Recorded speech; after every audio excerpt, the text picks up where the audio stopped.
15ാം കേരള നിയമസഭയുടെ അവസാന സമ്മേളനത്തിന് നാളെ തുടക്കം. ഗവർണറുടെ നയപ്രഖ്യാപന പ്രസംഗത്തോടെയാണ് സമ്മേളനത്തിന് തുടക്കമാകുക.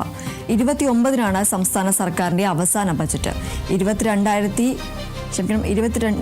27, 28 തീയതികളിൽ ഗവർണറുടെ നയപ്രഖ്യാപന പ്രസംഗത്തിനുള്ള നന്ദി പ്രമേയ ചർച്ച നടക്കും. തദ്ദേശ തെരഞ്ഞെടുപ്പിൽ വൻ വിജയത്തിന്റെ ആത്മവിശ്വാസത്തോടെയാണ് UDF എത്തുന്നത്. ശബരിമല സ്വർണ്ണ കവർച്ചാ കേസ് പ്രതിപക്ഷം സഭയിൽ ആയുധമാക്കും. UDF ഭരണസമിതിയുടെ കാലത്തെ വാജ്യവാഹന കൈമാറ്റവുമായി ബന്ധപ്പെട്ട കാര്യങ്ങൾ ഉയർത്തിയാകും ഭരണപക്ഷത്തിന്റെ പ്രതിരോധം. രാഹുൽ മാങ്കൂട്ടത്തിൽ MLA-ക്കെതിരായ ബലാത്സംഗ കേസും അറസ്റ്റും ഭരണപക്ഷം ആയുധമാക്കും.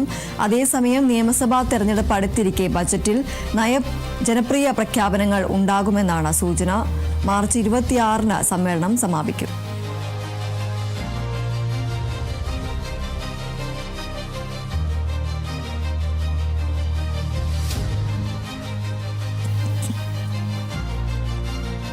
പതിനഞ്ചാം കേരള നിയമസഭയുടെ അവസാന സമ്മേളനത്തിന് നാളെ തുടക്കമാവുകയാണ്. ഗവർണറുടെ നയപ്രഖ്യാപന പ്രസംഗത്തോടെയാണ് സമ്മേളനത്തിന് തുടക്കമാകുക. 29-നാണ് സംസ്ഥാന സർക്കാരിന്റെ അവസാന ബജറ്റ് അവതരിപ്പിക്കുന്നത്. 22, 27, 28 തീയതികളിൽ ഗവർണറുടെ നയപ്രഖ്യാപന പ്രസംഗത്തിനുള്ള നന്ദി പ്രമേയ ചർച്ച നടക്കും. തദ്ദേശ തെരഞ്ഞെടുപ്പിലെ വൻ വിജയത്തിന്റെ ആത്മവിശ്വാസത്തോടെയാണ് UDF എത്തുന്നത്. ശബരിമല സ്വർണ്ണ കവർച്ചാ കേസ് പ്രതിപക്ഷം സഭയിൽ ആയുധമാക്കിയേക്കും. UDF ഭരണസമിതിയുടെ കാലത്തെ വാജ്യവാഹന കൈമാറ്റവുമായി ബന്ധപ്പെട്ട കാര്യങ്ങൾ ഉയർത്തിയാകും ഭരണപക്ഷത്തിന്റെ പ്രതിരോധം. അതുപോലെ തന്നെ രാഹുൽ മാങ്കൂട്ടത്തിൽ MLA-ക്കെതിരായ ബലാത്സംഗ കേസും അറസ്റ്റും ഭരണപക്ഷം ആയുധമാക്കും.